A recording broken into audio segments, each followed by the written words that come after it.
Një përplasje ashpër ka shpërthyer mes biznesmenit dhe politikanit Behçet Pacolli dhe gazetarit Berat Buxhala pas një kronike për aeroportin e Vlorës si bëri gazetari Buxhala. Ka qenë pikërisht ky momenti që Pacolli ka shpërthyer dhe ka treguar detajet të fshehta të miqësisë dhe ndihmës që ai i ka dhënë gazetarit. Pacolli u shpreh: "Administratori i kompanisë time të ka dhënë çdo muaj një zarf me lek ty, por nuk këtë gjë nuk e dija, dhe sot atë administrator nuk e ka më në punë, por po shikoj që sa po të është ndërprer zarfi mujor, ke filluar të tregohesh njeri mos mirënjohës dhe besprer. Por dua të bëj një pyetje në lidhje me ndërgjegjjen dhe moralin tënd, o Berat Buxhala. A ke respekt për prindin tënd? A të kujtohet kur së bashku me ty ju solla me avion privat në Zvicër, u kujdesa personalisht që t'ju siguroj trajtim mirë mjekësor, ndërsa gjatë qëndrimit që ti dhe njerëzit e tu qëndruan këtu, ne u përkujdesëm që ju të rrinit në një hotel me 5 yje.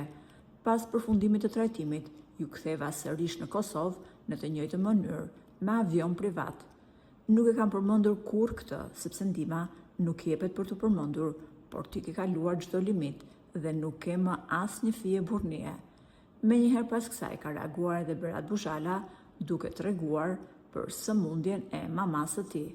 Ai tha: "Po është e vërtet, mami im vuante nga një sëmundje që shkaktonte dhimbje të forta dhe shumë njerëz që vuajnë nga kjo diagnozë vendosin t'i japin fundjetës. Po, është e vërtet, ti më ke marrë me avion privat mua dhe nënën, na ke akomoduar në hotel në Lugano dhe të nesërmen na ke dërguar te një neurolog.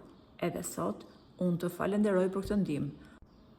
Por, me që sot po më kujton derin, po të them, ma nis faturën dhe unë të paguaj sa ke shpenzuar për nënën time dhe qëndrimin ton në hoteli me 5 yje."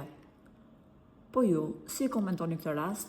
A ka qenë incituar veprimi Pacolli që i kujtoi nderin që i ka bërë gazetarit, apo Buxhala është treguar mosmirënjohës ndaj biznesmenit, duke harruar të mirat e tij? Për më shumë, mund të na lini mendimin tuaj në komentet poshtë videos.